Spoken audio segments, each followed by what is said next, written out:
Hi, I'm Harjeet Dhillon and I'm your host for Girls Talk. I'm excited to let you all know today I have a guest called Sweta Tejpal. She is a criminal lawyer. She also specializes in immigration. She works at a firm called Lawyer for You, located in Mississauga, Ontario. She's quite knowledgeable and I have a lot of questions for her as a criminal lawyer.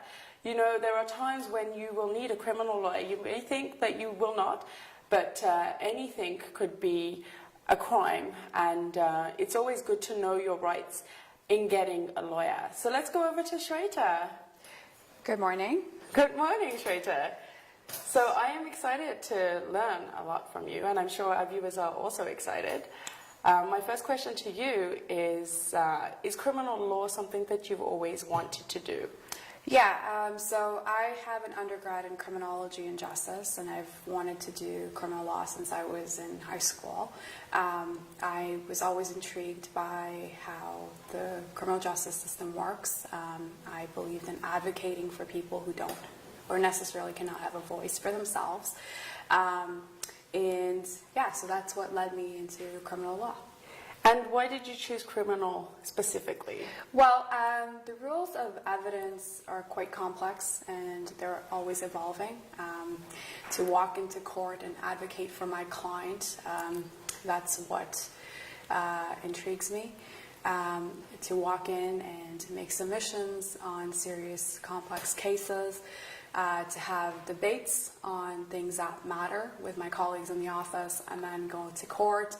And knowing that you're doing something for your client is what keeps me in criminal law. I think it's that innate quality in you to help others and know that you can do something to help them, which is also a good thing, you know. It's nice to have that natural quality. Yeah, I believe in, again, like I said, advocating for people. The system is designed in a way where lawyers are fundamental. You know, self-represented people often do not know their way around the criminal system, and that's where somebody like me comes in and helps them through it. And just touching upon that, I'm curious to know too, being female and also being of a minority, being South Asian, and that just may not be what has limited you, but have you faced any major obstacles in getting to be a criminal lawyer? I believe in merit. I believe in working hard. The justice system we have a good system, and so you know, you deal with what you have and you go in. You know, the bottom line is you want to be there fiercely fighting for your client. You can't make it about yourself. You have to make it about the client. You have to make it about the charges that your client is facing. So you don't really have time to think about yourself. And so no, I go into court, I know my case, and I advocate for my client. And touching upon that too, is, for example, if I was a potential client and I came to you, say with a traffic violation, a speeding ticket, and I talked to you about it, and whether it was something you could represent or not, but there were other options like a paralegal or something. Would you talk to me about that? Would you tell me where to go if you're not the right person to consult with? So that's not an area that I practice in. Okay. The Law Society has a referral service that you can actually log on to, and they will refer you to somebody. And you know, usually it is somebody like a paralegal or a lawyer who specializes in that area where you could be referred to. Because there are some traffic violations that could come to you, yes, but there are some that would go to somewhere else where we could. The impaired stuff I generally deal with. That stuff, like with those charges, there's a lot of other issues. There's higher stakes, you know, with the recent law changes in impaired cases. There's so many issues that you can look into. There might be charter issues, you know, rights to counsel. There would be search and seizure. So there's so many things that I would have to look at, and that's where disclosure comes in. Okay. Police statements. You know, what sort of samples were taken, when they were stopped, how they were stopped. Was it a traffic stop, or was it a ride program they were stopped at, and what their readings were at the, on that day of, and were they taken in a timely fashion, were they given their rights to counsel. So that's something that I would look into. And yes, I do take cases like that as well. Okay, so it's always interesting to learn about this. And then there's also clients that will come to you, and you might have a feeling that for whatever reason you don't want to represent them. Maybe there's no chemistry there, maybe you feel like you can't help their case. What do you do in those instances? Well, I don't turn down cases as a barrister and ethical. I take my clients as they are. I'm sure there might not be a fit for me, or I wouldn't be afraid to refer them out. But I generally take the cases as they come. And what about you as an individual? I'm curious to know, and I'm sure everybody else is, if there's ever been a time that you yourself have needed a criminal lawyer. I have not, but your friends or family oftentimes find themselves in hot water, and they often need a criminal lawyer. That is the time to, step back a bit, analyze your situation, and find somebody who's not as emotionally attached to your situation to know what your rights are. I think everybody, including the viewers, should know that they have a right to remain silent, no matter if the police are questioning them. The minute the police officers start talking to them, they're taking notes. We have to be careful with what is being said, because it can be used against them. This is where the lawyer will tell you usually to keep your mouth shut and not engage. This is where, the police officers, when you are arrested, you can ask to talk to a lawyer. It could be a lawyer of your choice. It could be duty counsel. Once that phone call is made, the police officers can continue speaking to you, trying to question you. They can also lie to you. It's called an investigative technique, but you cannot lie or mislead the police. So I usually tell my clients to keep their mouth shut. Yeah, I've noticed that, like in crime shows, that it's a good idea to keep quiet. And viewers, you might be thinking, oh, I'm not a criminal, I'm not going to be guilty of any crime.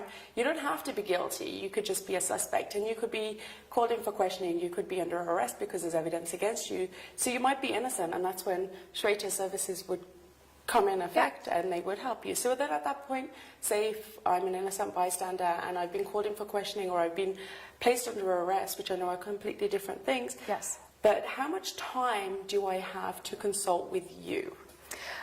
So, for example, if the police are looking for you, if you're wanted, there's a warrant out for you, my clients would generally call me and consult with me, and I would make arrangements or facilitate the arrest. So I'd walk them to the police station and turn themselves in, where I have already spoken to them in terms of, just keep your mouth shut, don't say anything.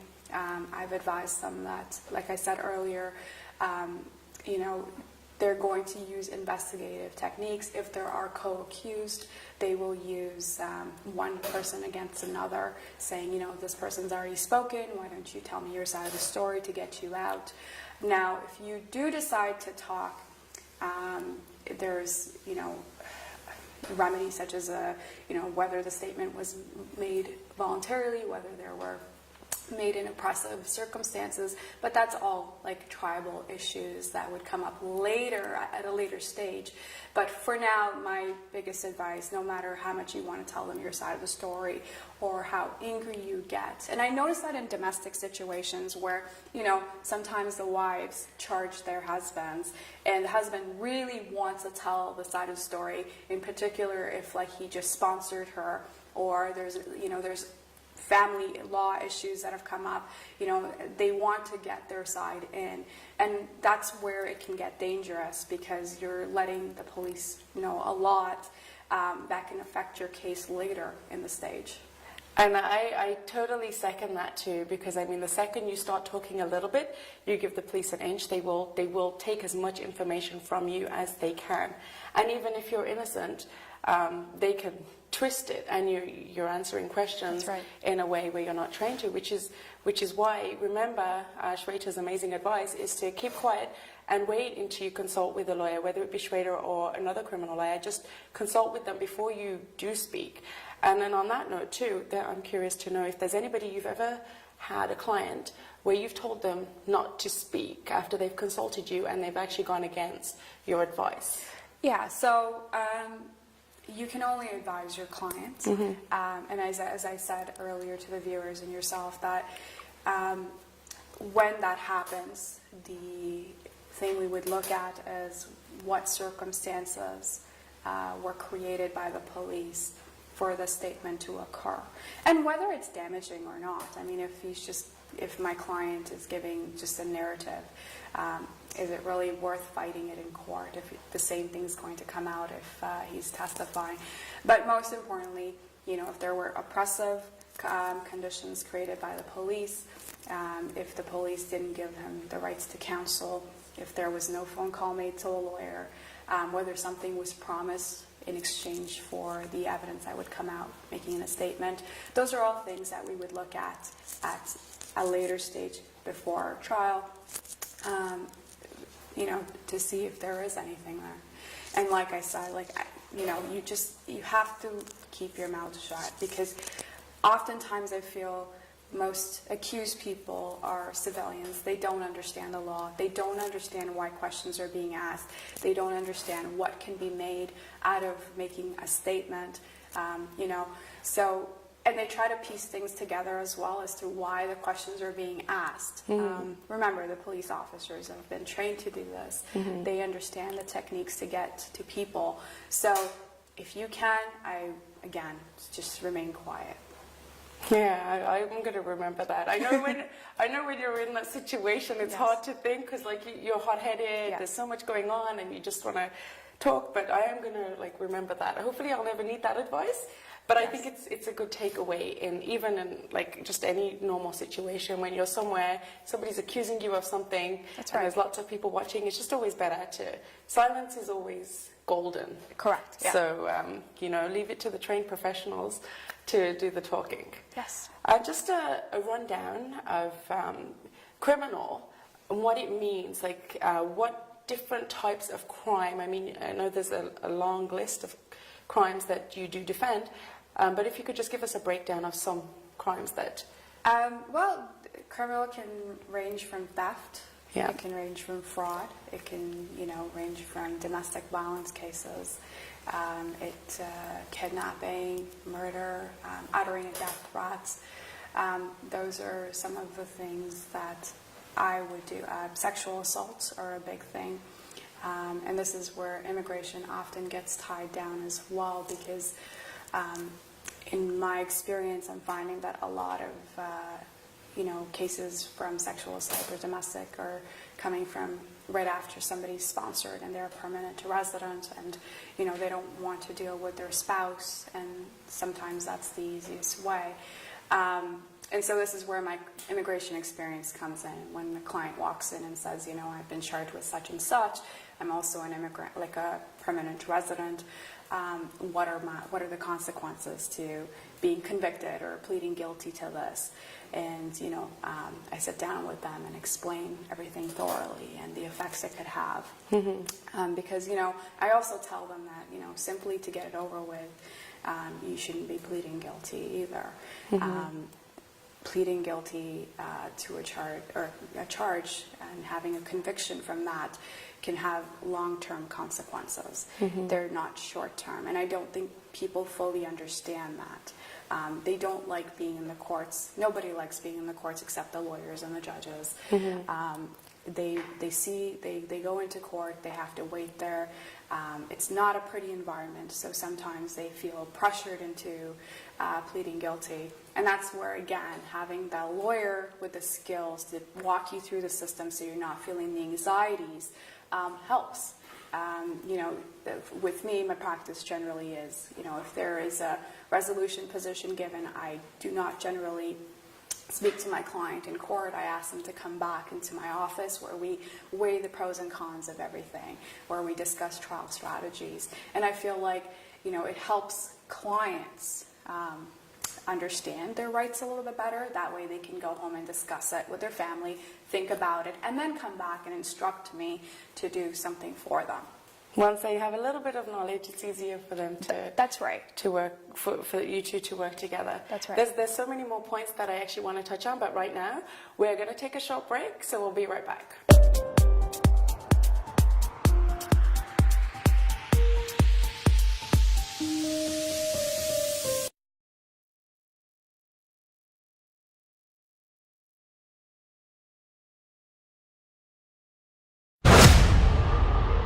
Toronto, get ready to be a part of the greatest, the magical, the glamorous, the most anticipated awards of the year. 6 Hum Awards, Saturday, 28th July 2018. Tickets available at Ticketmaster. For sponsorship, contact DML. Chocolate chip cookie Ali, सिर्फ cookie दूंगा, chocolate chip नहीं दूंगा। इसमें तो बहुत सारे chocolate chip हैं। एक सेकंड देता हूँ। अभी भी बहुत है। अब अली बेचारा क्या करे? जब नए बिस्कॉनी चॉकलेट चिप कुकी में है बहुत ज्यादा चॉकलेट चिप्स, ऊपर भी चॉकलेट, अंदर भी चॉकलेट। आपकी कुकी बिस्कॉनी चॉकलेट चिप कुकीज बहुत बहुत बहुत चॉकलेटी। हर खुशी बिस्कॉनी।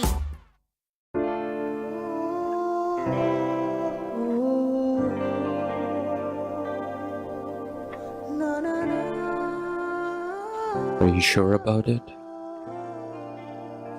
Let's do it then. The family law lawyers at iNum Law Chambers will be with you during your stressful divorce and custody battle so that the best possible result can be found for you and your children. Reliable and affordable. iNum Law.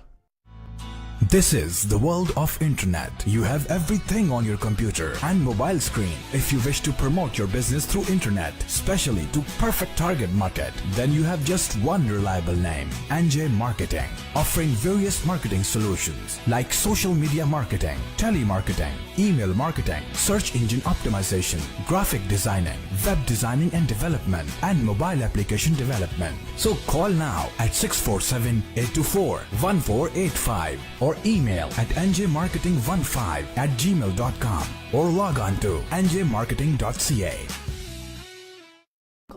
We at Albarka Travel are passionate about our clients' entire journey, from dream to experience to memory. We are not only the #1 Umrah agent in Canada, but also guarantee the cheapest airfare to Pakistan, India, Middle East, and Europe. Albarka Travel, combining your ideas with its experience and expertise to deliver you the most enjoyable travel experience and vacation packages possible. Get in touch at 905-232-6566. Albarka Travel. Explore the world with us.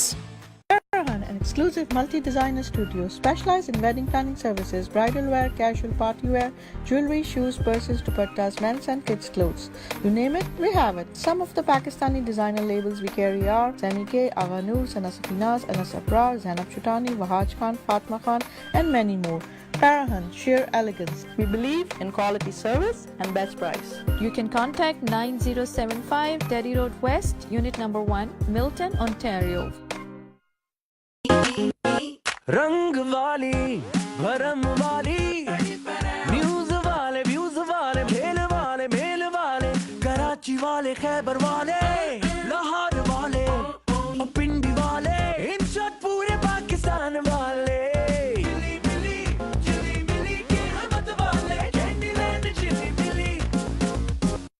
मैं हूं Jahangir Khan, squash court का champion, लेकिन real estate investment का champion Mohammad Kamran Hussain. मुझे उन पर यकीन है, आप भी करके देखिए। जहांगीर खान और हजारों क्लाइंट्स का चहेता मोहम्मद कामरान हुसैन। रेजिडेंशियल प्रॉपर्टीज और इन्वेस्टमेंट्स दोनों के लिए ही सही मशवरा, सही फैसला। मकान जिसे आप अपना घर कहने में फख्र महसूस करेंगे। Mohammad Kamran Hussain, 4163185264।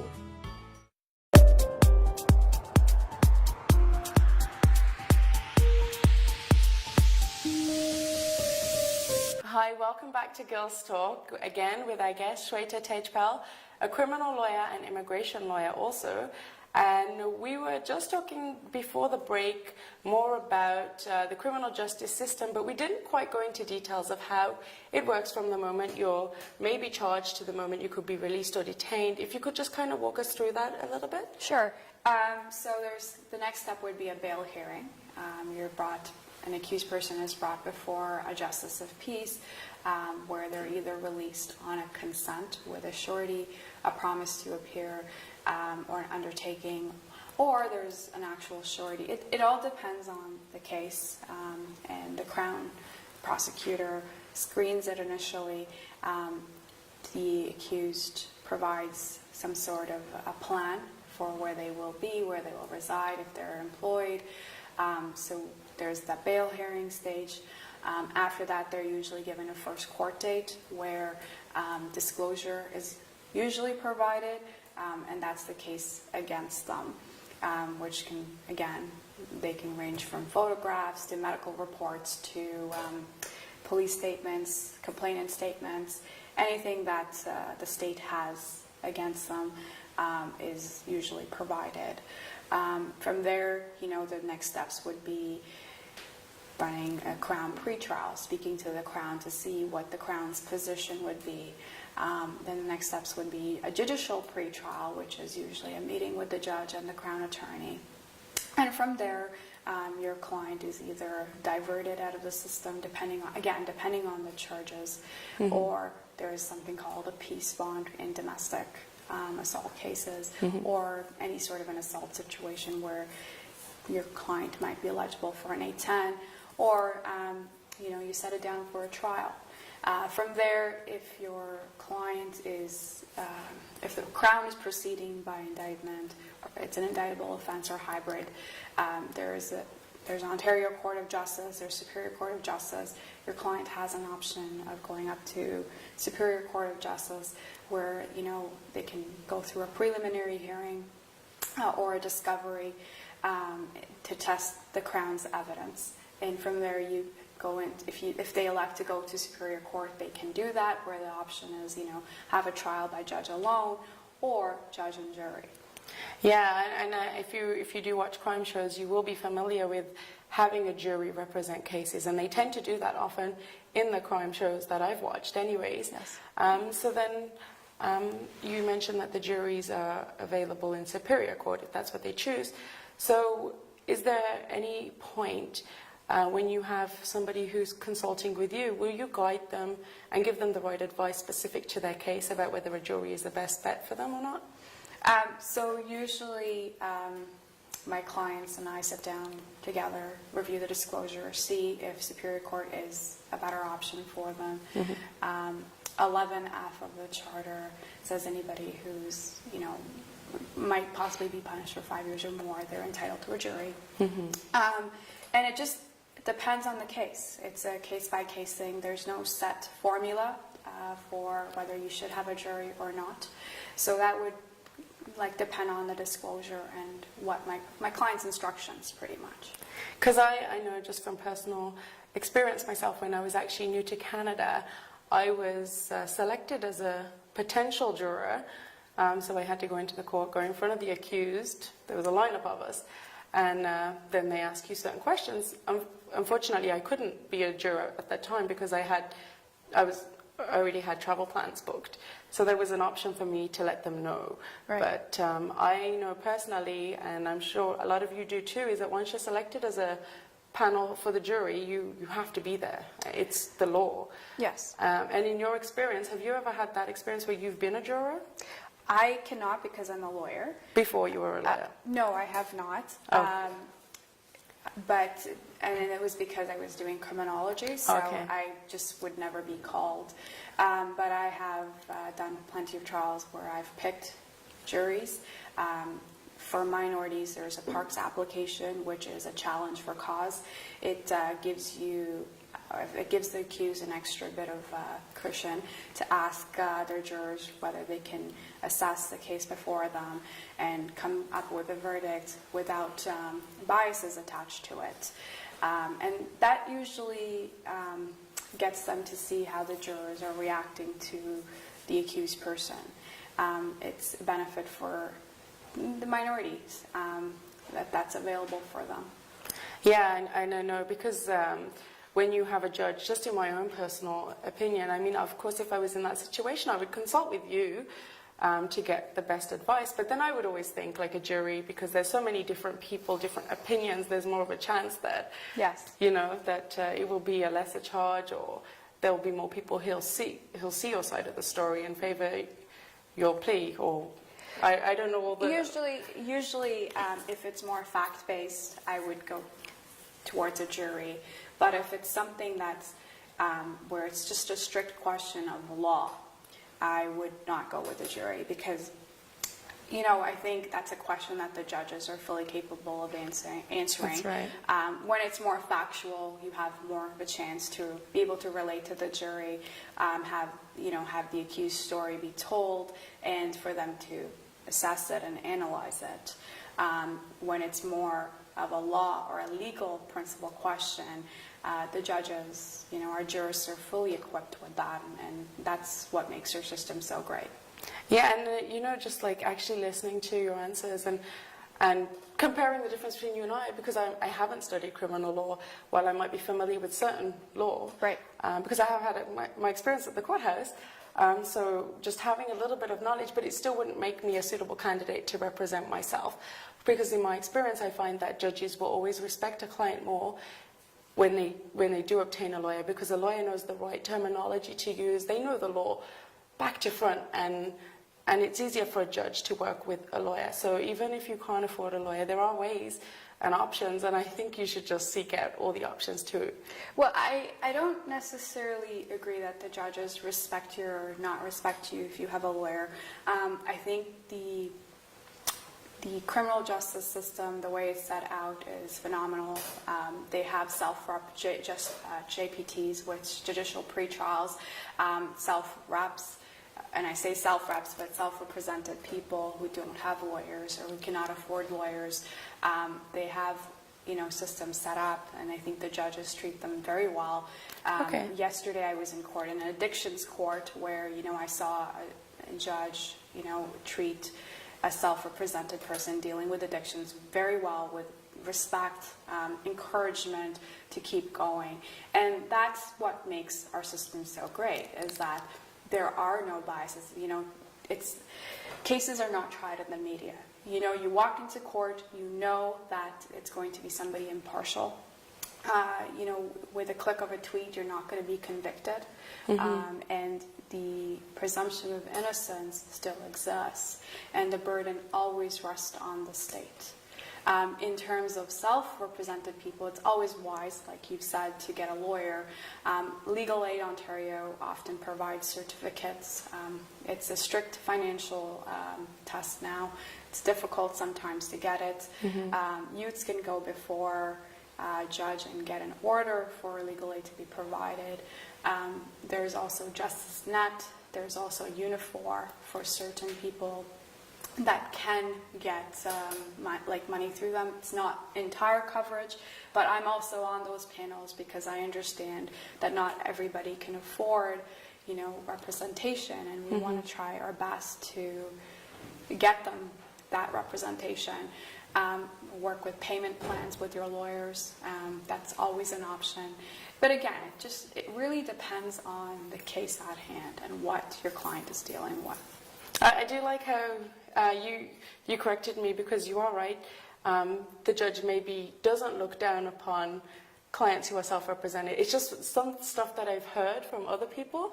But again, it's a matter of opinion. So it's so refreshing to hear that from a lawyer who's speaking about clients who've said, or you've seen it yourself firsthand, that clients aren't looked down upon if they are self-represented. Yeah, it's good to... And at every step, you know, even when a trial is set, even when you walk into a trial, I've often heard judges tell this self-represented person, are you sure you don't want a lawyer? They're often handed a self-represented handbook, or it's a guide on how a trial is run. Now, I'm not saying that you shouldn't get a lawyer. I think it's important to get a lawyer. I think as lawyers are fundamental to the system. We all have a role to play. We all have some sort of, we add to the system.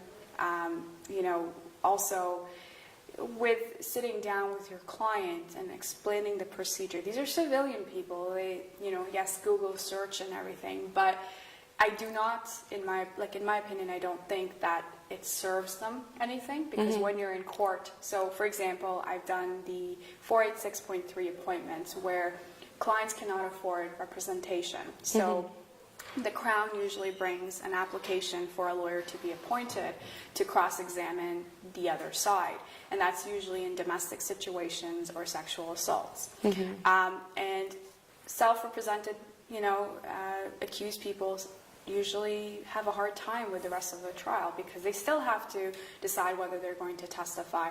They still have to decide how they're going to cross-examine a police officer, how they're going to make submissions, you know, and any applications that might come forward and how they're going to deal with it, you know. So it's always advisable to seek counsel. I like how you mentioned that Google thing, because a lot of people do with illnesses, right?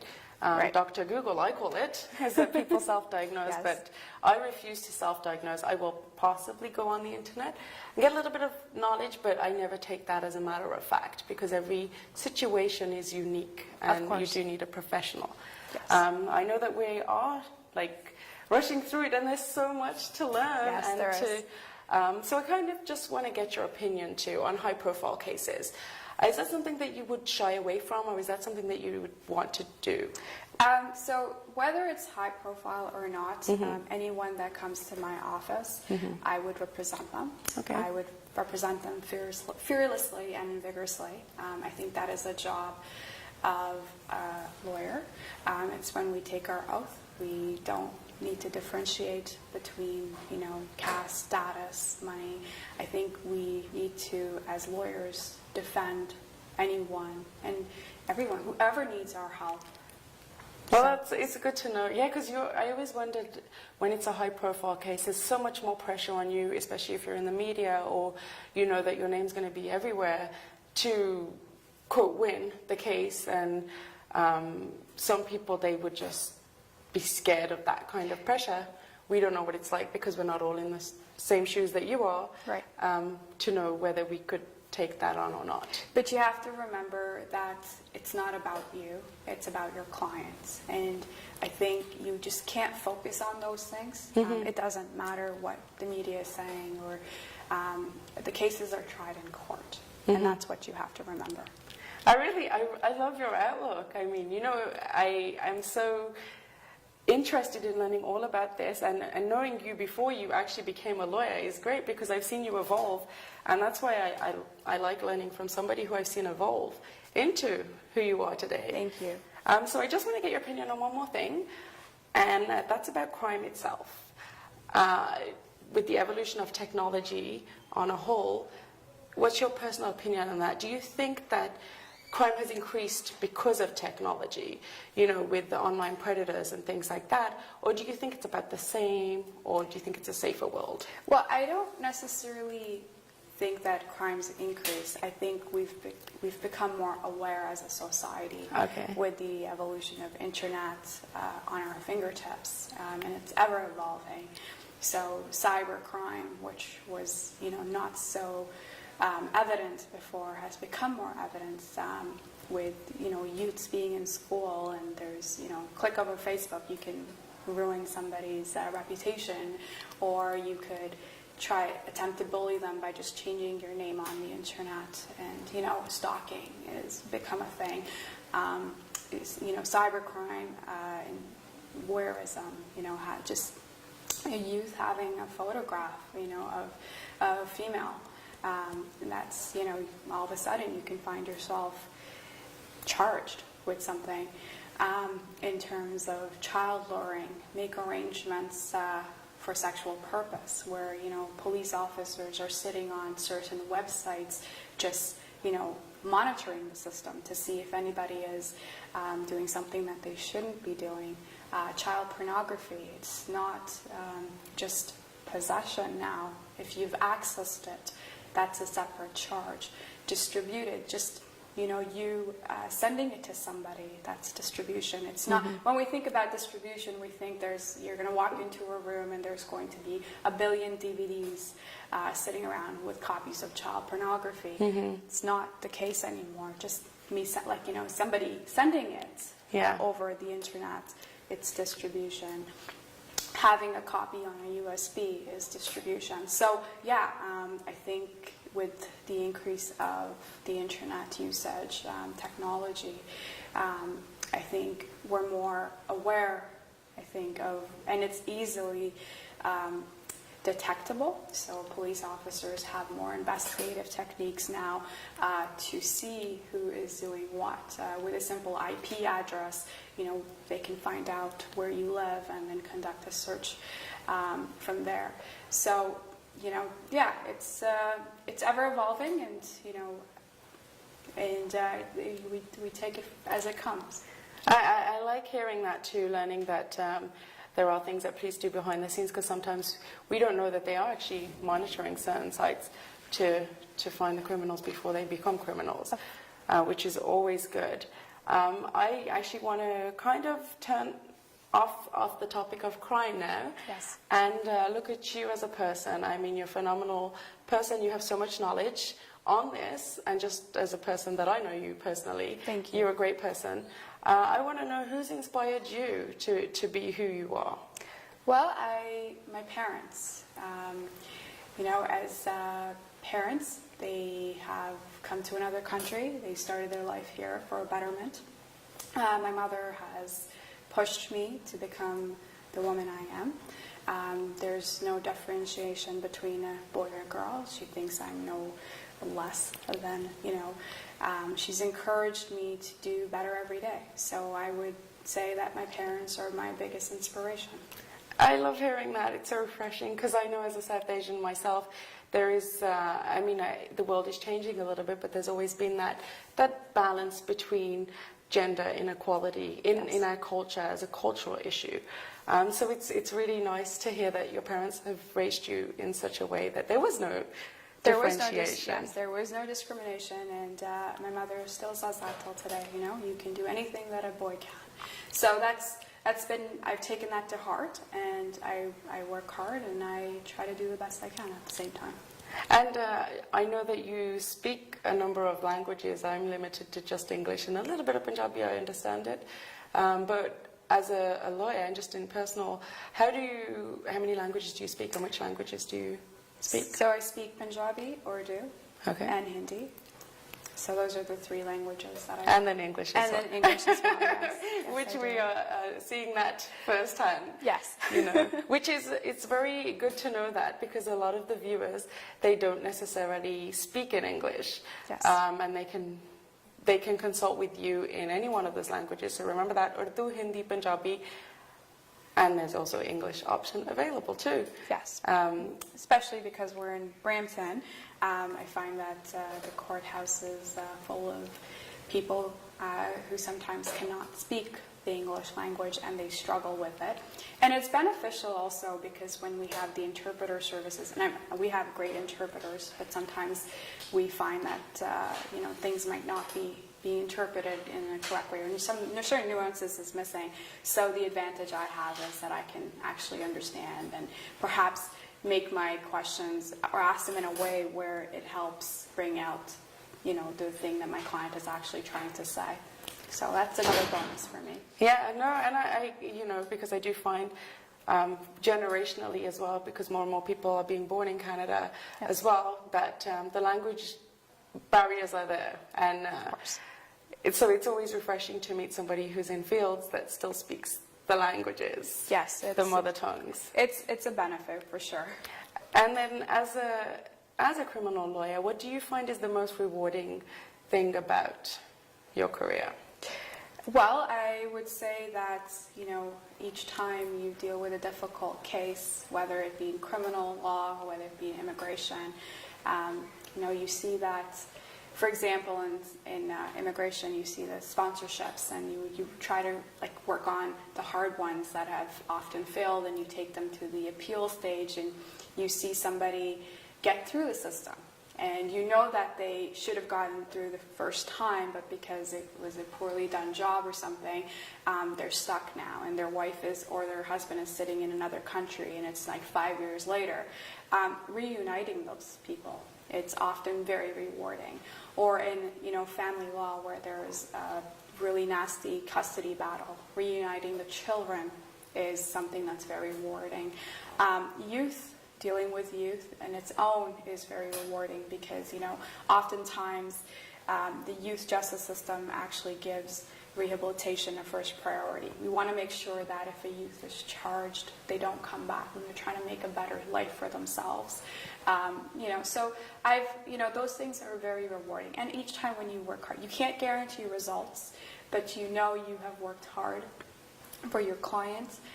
You fought a good battle when you're in court, and I think that's what matters.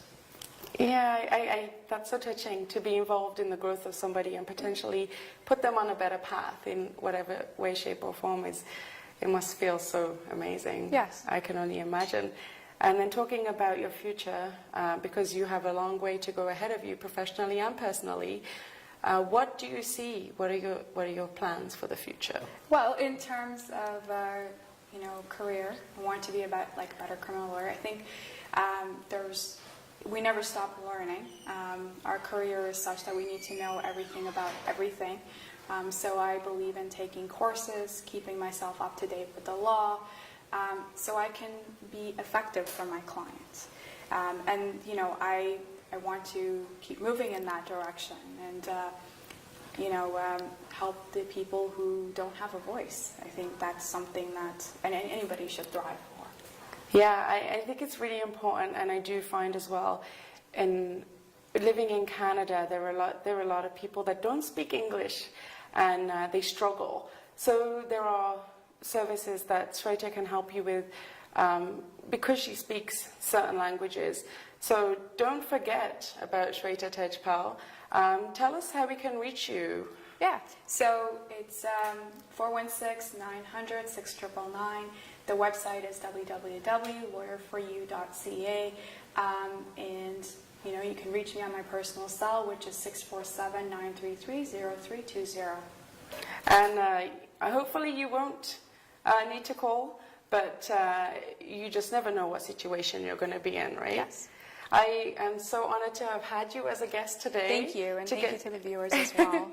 Well, to get to know you on more of a professional level is so refreshing, and I've learned so much. I wish I had taken notes, but I don't need notes. You can call me. That's right. Thank you so much, Sweta. Yes. It was an honor having her as a guest, and like I said, hopefully you don't need her services, but you just never know what situation you will be in. So make sure you take a note of her contact information, and you contact Lawyer for You whenever you need them. Thanks for watching Girls Talk. We'll be back next week.